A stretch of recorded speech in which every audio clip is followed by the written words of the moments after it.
最近呢，我就去咗無人度行，要買少少嘢。咁啱呢，就見開零食區呢有啲特價嘢喎，於是乎呢，我就買咗呢一款士多啤梨軟糖啦。雖然呢，佢特價12蚊包，但係原來個有效期呢都唔算係即期貨嚟㗎，可以擺到2026年6月嘅。不過呢，我都想試下睇下好唔好味。如果好味嘅話呢，就可以再入手。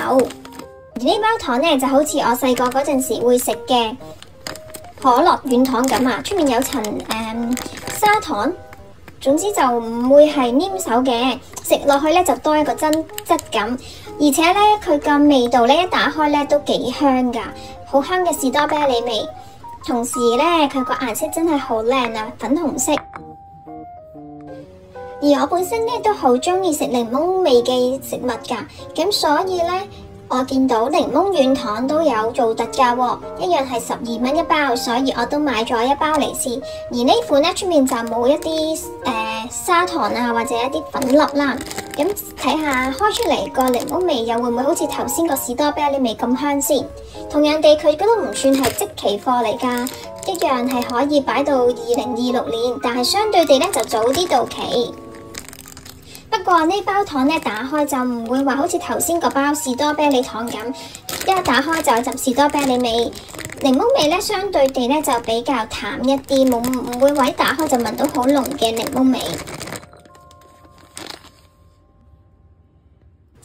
而家就切開俾大家睇，雖然呢切開嘅時候呢好似有啲黏啊，但係呢食落口嘅時候呢，因為佢始終都比較細粒啦，所以我就唔覺得佢會好黐牙，味道呢就唔算話特別驚喜。不過呢，呢兩款糖嘅價錢性價比呢，我覺得係算係唔錯啦。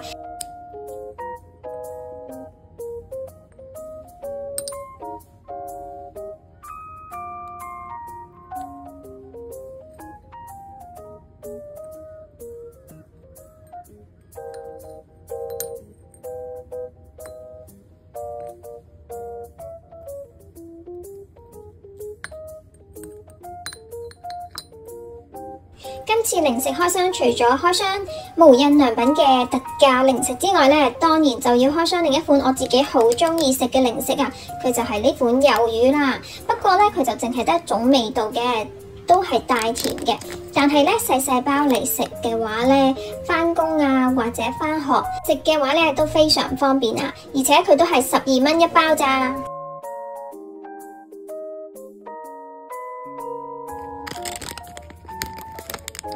呢款魷魚絲呢係我回購咗幾次嘅，佢食落去呢唔會話好硬啊，好難嚼開嘅，而且有少少糖碎喺上面呢，又唔會太甜，作為提神嘅零食呢，相當唔錯噶。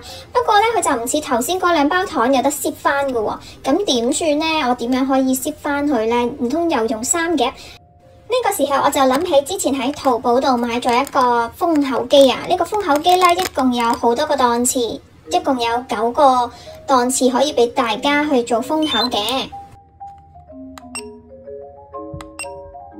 呢個封口機呢，絕對係其中一樣我會同大家分享嘅淘寶好物啊！咁大家封口嘅時候就記住個袋呢，要擺喺頭先手指指住嗰個位置度，然之後去按壓佢。咁其實呢，佢都會有倒數計時器嘅。咁第一次呢，我自己就整得唔夠實啊，時間有少少心急。但係如果大家聽到佢嘅倒數計時完成之後呢，按壓好嘅話，咁你就可以成功密實到呢包零食啦，既衛生又方便。